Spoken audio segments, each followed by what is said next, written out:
అబ్బాబ్బా ఏం కష్టాలు రా. ఈ ఫామ్ నింపడానికి అయితే చాలా మంది అయితే చాలా ఇబ్బంది పడుతున్నారు.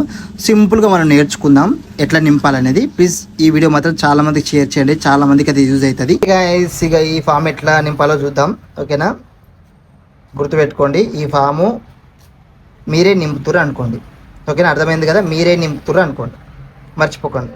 ఫస్ట్ మీ డీటెయిల్స్ అయితే ఇక్కడ ఫస్ట్ కాలంలో ఇక్కడ మీ డీటెయిల్స్ అయితే ఇస్తారు. ఇంకేమైనా డౌట్ ఉంటే ఇక్కడ ఉంది కదా స్కానర్, గూగుల్ స్కానర్ కనుక స్కాన్ చేస్తే మనకు ఫుల్ డీటెయిల్స్ అయితే వస్తాయి.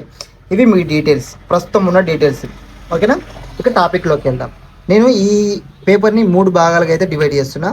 ఇది ఫస్ట్ బాక్సు, ఇది సెకండ్ బాక్సు, ఇది థర్డ్ బాక్స్. ఇది ఫస్ట్ బాక్స్ ఎందుకు అంటున్నా అంటే ప్రతి ఒక్కరు ఈ బాక్స్ని అయితే ఫిల్ చేయాలి, ఖచ్చితంగా ఫిల్ చేయాలి. ఒకటి పుట్టిన తేదీ, Aadhaar card number, mobile number, తండ్రి పేరు.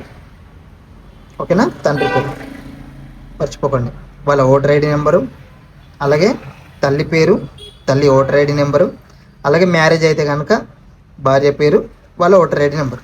ఓకేనా, ఈ బాక్స్లో కనుక ప్రతి ఒక్కరు ఫుల్ డీటెయిల్స్ నింపాలి, మర్చిపోకండి. ఇంకా చాలామంది కన్ఫ్యూజ్ అయ్యేందంటే ఈ సెకండ్ బాక్స్ థర్డ్ బాక్స్ దగ్గర కన్ఫ్యూజ్ అవుతారు. ఫస్ట్ బాక్స్ అయితే ఫుల్ క్లారిటీ కదా, ప్రతి ఒక్కరు నింపాల్సిన విషయం అనమాట. అయితే సెకండ్ బాక్స్ థర్డ్ బాక్స్ ఏంటంటే ఇక్కడ మీకు ఒక లింక్ ఇస్తున్నా స్క్రీన్ మీద. ఒకసారి ఆ లింక్ని గూగుల్లో టైప్ చేసి ఓపెన్ చేయండి. ఓపెన్ చేస్తే మీకు డిస్టిక్ అలాగే మీ ఊరి పేరు తీసుకుంటే మీ డేటా వస్తుంది. 2002లో మీ డేటా అయితే వస్తుంది అనమాట. అయితే మీకు కనుక 2002లో ఓటు ఉంటే ఈ లిస్ట్లో చూపిస్తుంది. ఓకేనా, ఒకవేళ 2002లో మీకు ఓటు హక్కు ఉంటే గో ఆ డీటెయిల్స్ ఇక్కడ నింపండి. ఓకేనా, మర్చిపోకండి, ఇక్కడ నింపండి.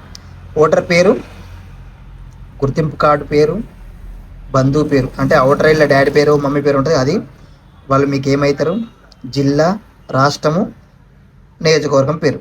ఓకేనా, నీకు అదే ఫామ్లో ఈ 3 నెంబర్లు కూడా కనబడతాయి. నియోజకవర్గం సంఖ్య, భాగం సంఖ్య, క్రమ సంఖ్య. ఓకేనా, మీకు ఆ 2002 డేటాలో ఇప్పుడు ఈ లింక్ ఓపెన్ చేస్తే మీకు చెప్పినా కదా, ఆ లింక్లో ఈ నెంబర్లు కూడా ఉంటాయి అనమాట. ఈ నెంబర్లు కూడా ఎంట్రీ చేసి ఈ ఫుల్ డీటెయిల్స్ ఇవ్వండి.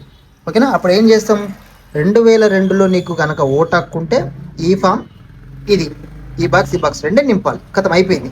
ఇక్కడ సంతకం పెట్టాలి, అలాగే ఇక్కడ ఒక ఫోటో, ప్రస్తుతం ఒక ఫోటో దిగి ఇక్కడ పాస్ ఫోటో అయితే పెట్టాలన్నమాట. అర్థమైంది అనుకుంటా. 2002లో ఓటు హక్కు ఉంటే ఇక్కడ. ఒకవేళ కనుక నేనే ఉన్నా, ఈ ఫుల్ డీటెయిల్స్ నింపిన, 2002లో నాకు ఓటు హక్కు లేదు, ఇప్పుడు ఏం చేయాలంటే ఇక్కడ నింపాలి, బాక్స్ని ఇక్కడ నింపాలన్నమాట. అది కూడా 2002లో మీ డాడీ, ఓకేనా, నీది లేదు కానీ మీ డాడీది ఉంటుంది కదా. 2002లో మీ డాడీ ఓటు హక్కు ఉంటే మీ డాడీది డీటెయిల్స్ ఇక్కడ నింపి మీ డీటెయిల్స్ ఇక్కడ నింపాలి. ఇక్కడ గుర్తుపెట్టుకోండి, నియోజకవర్గం సంఖ్య కాడ, భాగం సంఖ్య, క్రమ సంఖ్య కాడ మీ డాడీది 2002లో ఇక్కడ స్క్రీన్ మీద కనబడుతుంది కదా, ఈ నెంబర్లు ఈ 3 మాత్రం ఎంట్రీ చేయాలి.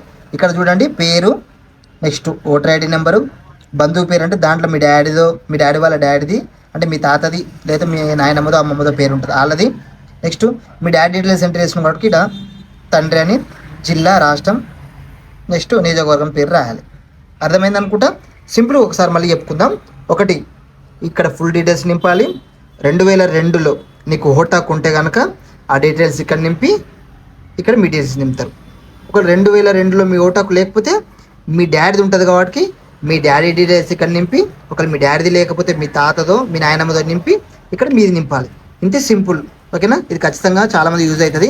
మీ ఫ్రెండ్స్ అండ్ ఫ్యామిలీ మెంబర్ ఖచ్చితంగా షేర్ చేయండి, మర్చిపోకండి. ఉంటా, బాయ్.